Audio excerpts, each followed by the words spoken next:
Hello everyone, and welcome to this week's edition of Environment Matters. I'm Mike Huff.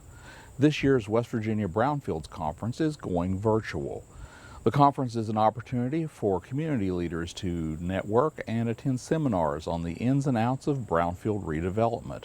One successful example recently celebrated a milestone.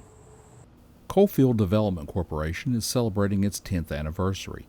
Since 2010, the program has worked to create jobs, train workers, leverage investment in southern West Virginia, and has revitalized more than 200,000 square feet of formerly dilapidated property. The centerpiece of those efforts is the former Corbin factory, now renamed WestEdge, in Huntington.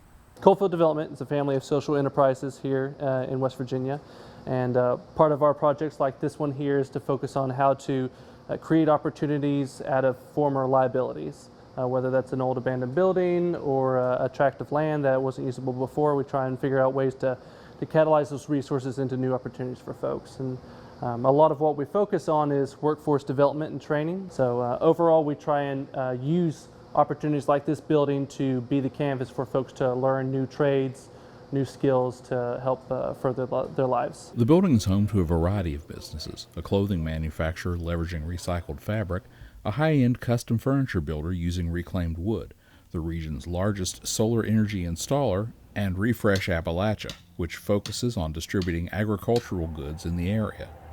Originally built as a stove factory in the early 1900s, the building was used by Corbin, a maker of men's suits, from the 1960s until the company closed in 2003. The building sat empty for the next several years, frequently broken into and vandalized. And it remained abandoned until about 2011, 2012, when the city of Huntington asked the West Virginia DEP if the DEP could assist them with some environmental assessment at the site. And that allowed the Wayne County Economic Development Authority, who was the original owner of the site in its redevelopment phase, to acquire ownership of the property without acquiring the environmental liability.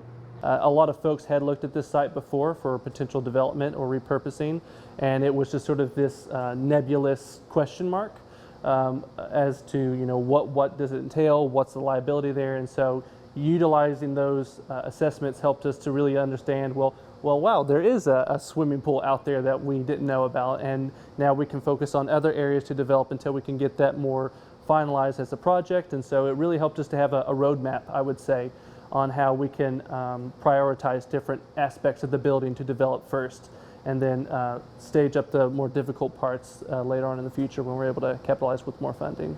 That's the basis really of brownfields, is to not give up on the great assets that we already have so we can reuse beautiful buildings that were well constructed, as opposed to tearing them down and then having to build a new building. Brownfields really focuses on buildings that have good bones, if you will.